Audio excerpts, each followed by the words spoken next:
Hello and welcome to the first lesson on the photography side of Woodpecker workshops. So my name is Ollie and I would like to say thank you for joining. Welcome to my outdoor workshop, I guess, photography studio, also known as my garden. So hopefully you have watched Charlie's lessons and you have got a folklore character of your own. Now, if not, and you're not interested in the writing aspect of Woodpecker workshops, that's fine.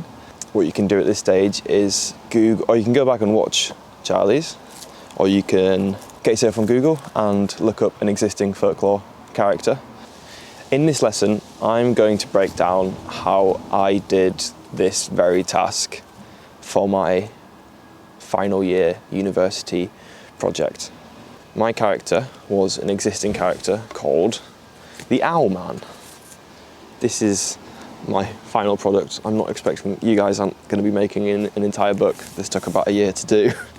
So the Owl Man is Cornish folklore. It's the Owl Man of Morningsmith. Morningsmith being a very small town on the southern coast of Cornwall. But the Owl Man is half man, half owl. He lives in a church tower.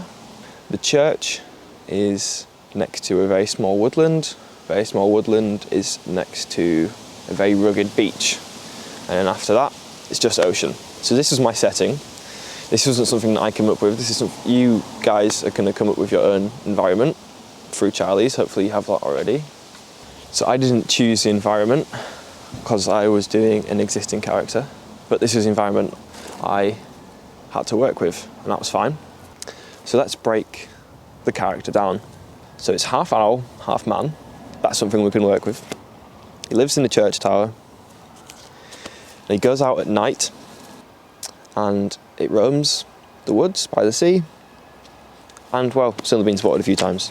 That's what we know about the Owl Man. There's not much about him. I had to use a lot of my own imagination, as you guys have to do too. With this information that I had on the Owl Man, how did I plan the shoots? How did I go about photographing the Owl Man and his story? I chose to shoot the whole project in black and white.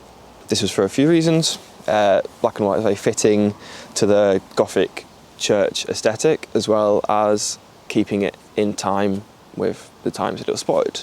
I also wanted the viewer to focus on structure rather than colour. I think in this project colour was a distraction, but if your character is a colourful character, then colour is important. I started by setting the scene. So this is the opening image. Now what I've done here is straight away you know what environment it is. I've got the woods here and I've got the ocean. But straight away you know where this particular story is set. Setting the scene is one of the most important things in storytelling. And then I begin to introduce the church with the graveyard, with the church just in the background here. Now it's not the focus of the image, the focus of the image is this cross. But it's important to introduce the church aspect of the story too.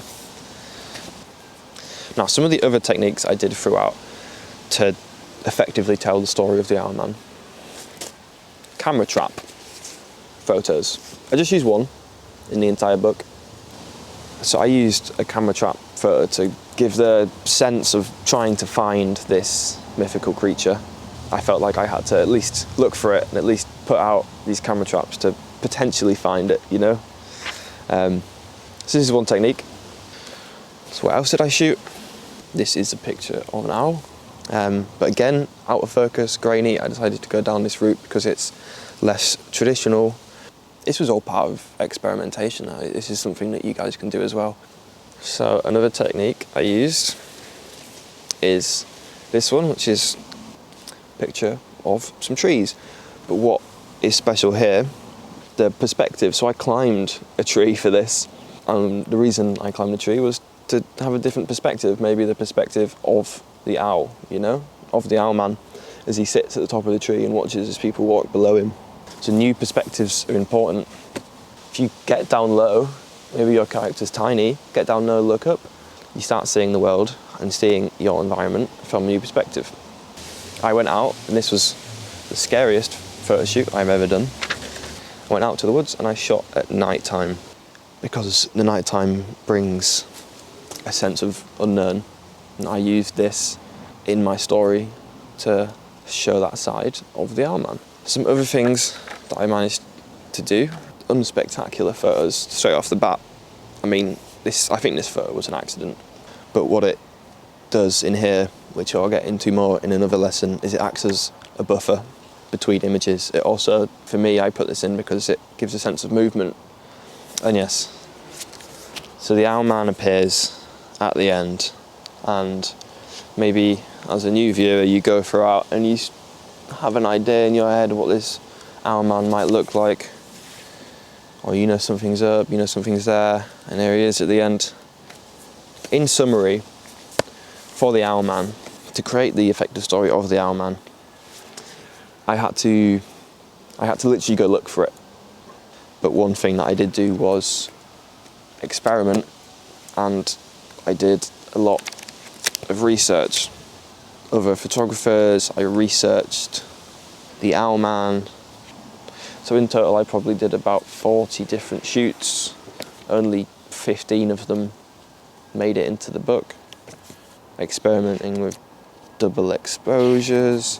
These are all techniques that maybe you know, maybe you don't, but in future we'll get into all of them. They're all very exciting stuff, and they all play a part in telling a story. These are all the contact sheets I did throughout. So there's a lot. Now you guys have about a month to do the task that I'm about to set you. So I'm not expecting this, you know? You're not creating a book. But what I do want you guys to create is 3 to 5 images. So that's it. Seems simple. You could do that in one shoot, theoretically. I would recommend you do it in a few different shoots, experiment. You know, maybe by the end you don't use any from the first shoot, or maybe you use them all from the first shoot, but you don't know that until the end, when you look at all your images together. Now in the next lesson I'm going to teach you some tips and tricks that will be more relatable to you. Hopefully you found the Owlman to be inspiring, maybe it got your brain ticking in some way. For now, have a think about your character, think about how it might relate to the Owlman story. Thank you for listening to this first lesson. I hope it wasn't too windy. Hopefully. See you soon on the next lesson. Thanks guys, see you later.